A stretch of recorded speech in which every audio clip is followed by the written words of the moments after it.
அம்பாசமுத்திரம் சட்டமன்ற தொகுதியினுடைய இறுதி சுற்று நிலவரம் எப்படி இருக்கு அப்படிங்கிறதா இன்னைக்கு நம்ம இந்த வீடியோல பேசுறோம். அம்பாசமுத்திரம் சட்டமன்ற தொகுதியை பொறுத்தவரை காங்கிரஸ் கட்சியினுடைய சார்பில் விபி துரை, அதிமுக சார்பில் முன்னாள் அமைச்சர் இசக்கி சுப்பையா, நாம் தமிழர் கட்சியுடைய சார்பில் சிவசங்கரன், தாவேகா சார்பில் ராஜகோபால் அப்படிங்கக்கூடிய 4 முனை போட்டி அங்கு நிலவுது.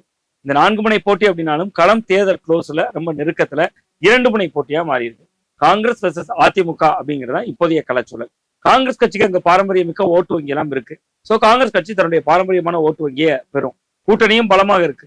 இருந்தாலும் இசக்கி சுப்பையா இந்த தொகுதியில ஏற்கனவே 2 முறை வெற்றி பெற்றவர், தொகுதி மக்களுக்கு நன்கு அறிமுகமானவர், தொகுதி மக்களோட நல்லது கெட்டது எல்லா விஷயங்களையும் அவர் உடனடியாக போய் நிற்கக்கூடியவர்.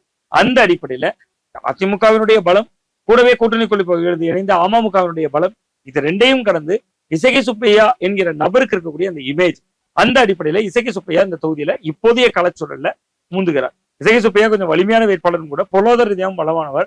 சோ அந்த அடிப்படையில அவர் அந்த பகுதி மக்களுக்கும் ஏராளமான நலத்திட்டங்கள் செய்திருக்கார், உதவிகள் போன்றவற்றை செய்திருக்கார். சோ அந்த அடிப்படையில் இந்த தொகுதியில் அம்பாசமுத்திரத்துல இசக்கி சுப்பையாவுடைய கரம் ஓங்குகிறது. அதே நேரத்தில் நாம் தமிழர் கட்சி தன்னுடைய வழக்கமான ஓட்டு வங்கியை தக்க வைக்கும்.